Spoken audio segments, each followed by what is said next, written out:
Hey guys, Windsor here, and welcome to the Groove Guru podcast. And today I want to explore a recent experience musically and how that relates to healing and the intelligence behind life that's always present.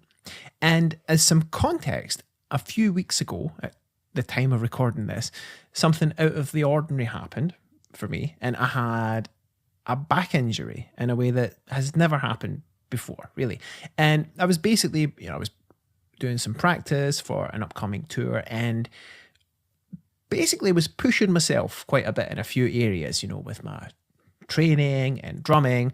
And it got to a point that my body yelled at me, so to speak, and got me to stop doing what I was doing. So I did. And so I got quiet and listened, and I had to stop drumming for a few days and focus on healing, which is going great.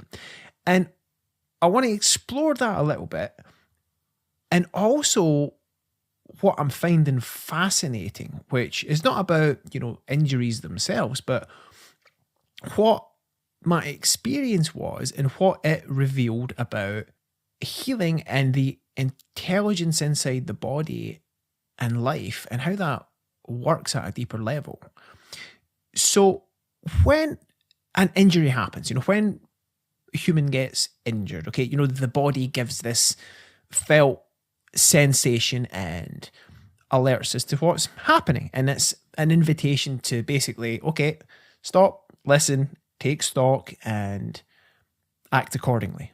And often that signal from the body, which, it communicates in feelings and sensations, often that signal can come with a bit of fear. And that's not a bad thing. It's part of the healing process and the intelligence of the system. And fear in that way of being something that points us to being grounded as a natural, caution to get us to slow down and, avoid any movement that could re-injure or delay healing. That's helpful. And in the process of that, finding it fascinating to also see that there's another fear that we create that's not so helpful, which is the psychological fear that thought can create, okay? And that's the worry, the insecurity, and panic or disconnection that in a way have nothing to do with the body's condition and any actual physical danger, okay? Now, that kind of fear is what adds tension to the system. We feel what we think, and that stress can delay rather than support healing, okay? Now, so I've been finding it fascinating seeing the difference between those two, the calm signals, the helpful signals that protect the body, and again, that noise and imagined fear that the mind can create, that again simply creates stress, which is not so helpful, and as I see it, often best let go of. And with that understanding, physically what I've been doing, a lot of mobility work, range of motion, movements, again, never past the point of pain. And to cut a long story short, my back's much better. Resumed drumming and rehearsing, and I'm very much looking forward to the upcoming tour that I'm doing in a few weeks. And the key in this bridge is that, even though healing is still in progress, and I assert that the body is always healing and adapting to the circumstances and situations it's in, and always attempting to move towards the homeostasis, what I'm finding very fascinating is it's seeing more about how life itself moves through us with an intelligence, and that intelligence teaches us when we listen to it. And lately, I've been feeling that quite a bit. A quiet knowing that, and a sense that life's been in a way, quote unquote, carrying me and guiding me every step of the way. And it's a beautiful thing to notice, because I'm seeing that that's happening whether I'm aware of it or not. And reflecting a bit more, on healing and why the body gets injured. Well, on a physical level, as I see it, the only reason we would really get injured is when the force of life, in a way, that acts on the body is greater than what the body can withstand. Okay?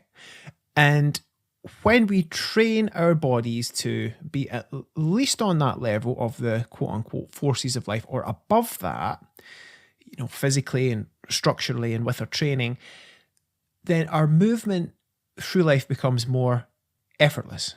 Okay? Now, it's similar psychologically in that when our understanding is at a higher level than the apparent challenges of life, we don't get injured mentally. It's like we see our experience for what it is and how it's being created, and we see our health, and we can move with what's happening and not against it and not resisting it. Okay? Now, the next level of that pure health and that intelligence is, you could call it a spiritual level, which is more awareness and pure flow. It's, again, spiritual, whatever that word is, forget about the word. What I'm pointing to is, it's on the deepest level that we can perceive. It's one of, you could call, pure awareness, where everything simply is. And there's a freedom, a sense of freedom and full openness to life. And the direct experience of that, there's nothing to say about it. It just is. It's a pure awareness, and it's beyond all words and experience and description. Though, to teach and explain about this, you have to make a concession and just come down a little bit, and explanations can be a useful pointer at that level. And that's what we're going to be exploring here. So again, I invite you to not be as caught up in the words, but listen to what is being pointed to. Okay? And for the purposes of this, we can see that it's life itself that is the creator and mover of itself. It's where you could say the wave isn't pushing the ocean. It's the ocean that's moving the apparent wave. Okay? Now, when we see how this process of life is playing out, we can allow the intelligence of life to flow through us and guide us with much more ease and clarity and fresh possibility than we ever thought possible. Okay? And what is this intelligence of life? There's different names for it in different traditions. Some people call it God, the Tao, or Tao, the field. It's recognized as one unified, holistic intelligence behind life. And in a way, it's like electricity. It's like we can't see it, but we can see how it plays out. But why does it matter, though? Well, the first thing I assert is that we're not separate from this intelligence of life. We need it to be alive. It's like a computer. It doesn't work unless it's plugged into the power source. And that's the case for humans. We need to be alive by this intelligence of life, this life energy.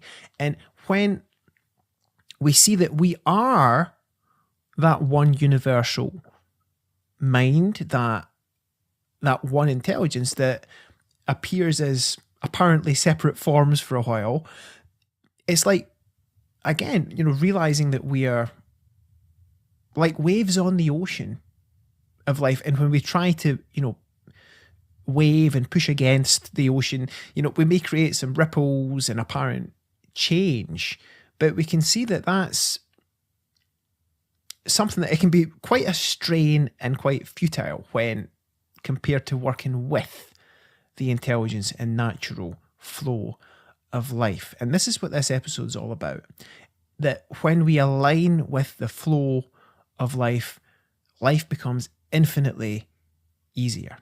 Okay? And what really determines how aligned we are with that flow is what I like to call our state of mind in the moment, which it's like the aperture of a camera. Okay? And it's our aperture which the intelligence of life flows through. Okay? So we could say that we're really only experiencing what our mind's doing. And our mind's like an aperture, which can be like either more closed or more open in any moment. And when we have a more closed aperture, you could say, we're more caught up in thought. We tend to see ourselves as a, separate self, and we tend to think that we are in control, which makes sense at that level of thinking we're a separate entity with all this apparent choice. But when we zoom out, if we imagine, again, looking at the waves on top of an ocean, and then look underneath, we start to see that all of the waves are surface expressions of the same ocean itself and not separate from the ocean. Okay? And related to the mind, it's like we can see that the experience of our separate will is actually the one intelligence of life expressing as our apparent choice. Okay? Now, when we looked at this at a deeper level and beyond the concepts of it, with a more open aperture, as we'll explore, it can really take the strain out of having a human experience. All right?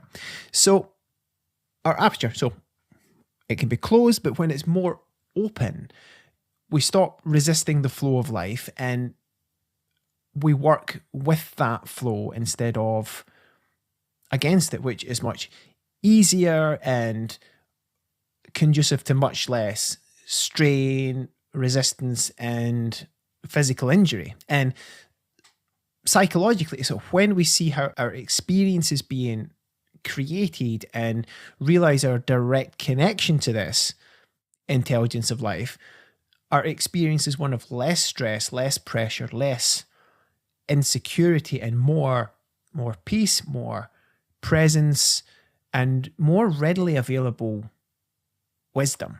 And it's because when we stop resisting our experience, we stop resisting what is, we allow the flow of life to guide us with much more ease, joy, clarity, and also more limitless creativity. So, some keys to realizing this. Well, we've already touched on, where is our experience coming from? That's one of the first directions I find can be really helpful. And if you've listened to many of these podcasts or any, what we often cover is that, our experience you could describe as coming from the power of thought, from formless to form. Okay? And when we see this, we can start to realize that the feelings we have are psychologically, that is an indicator of what the thinking we are currently doing feels like. Okay? And that's very helpful because when we have painful psychological experiences which are caused by resisting life, and we can see that it's gripping onto those thought perceptions and identifying with them as true that causes any suffering, we see that we can stop thinking into them so much and metaphorically step before them to a deeper space of clarity and freedom. And that's where naturally fresh, clear, helpful perspective arises, and we're effortlessly guided by our wisdom. Okay? Now, the other aspect, or another way of accessing and pointing to what I'm pointing to here, it's a realization of what we really are at core. It's that question of who are we, or what are we? And a useful question I find is, what is aware of all experience? So as an experiment, just notice as you listen to this, notice what's on your mind, okay? Notice your feelings, tune into your body, the sounds around you, your breath, your heartbeat. What is aware of your experience right now? And if you look, you can sense there's a space within you that's aware of being aware. And it's beyond words to describe. And that awareness, before any thought, is the same intelligence behind everything in life. And when we tune into that with an open aperture, with a pure feeling, we're guided from a space where, again, fresh thought and fresh wisdom and fresh experience arises, and there's less in the way of our natural impulses, intuition, healing, and happiness. Okay, and why does this matter apart from that? Well, practically, if you're listening to this and you play music, and when you're wearing your musician hat and you're involved in that, or if you're not a musician, whatever you do, whatever your work is, when you show up from this space, you access more creativity, flow, connection, ease, and a sense of enjoyment, whatever you're doing, because that's where all that comes from within you. And you know what to do. And it's either that or, you don't know what to do, which in itself is a clear state of knowing that's very helpful, because when you tune into that realization of what you actually are, that's where you can see that life's already living you perfectly. And for now, and before we bring this to a close, if you want to explore living from this deeper space and intelligence some more, I invite you to check out my Back to Clarity course, which you can find a link to in the description of this episode. But for now, if you want to play with this some more, you can simply inquire, what is aware of this experience? Is it you as your personal self, or what I'm pointing to here, you as pure awareness?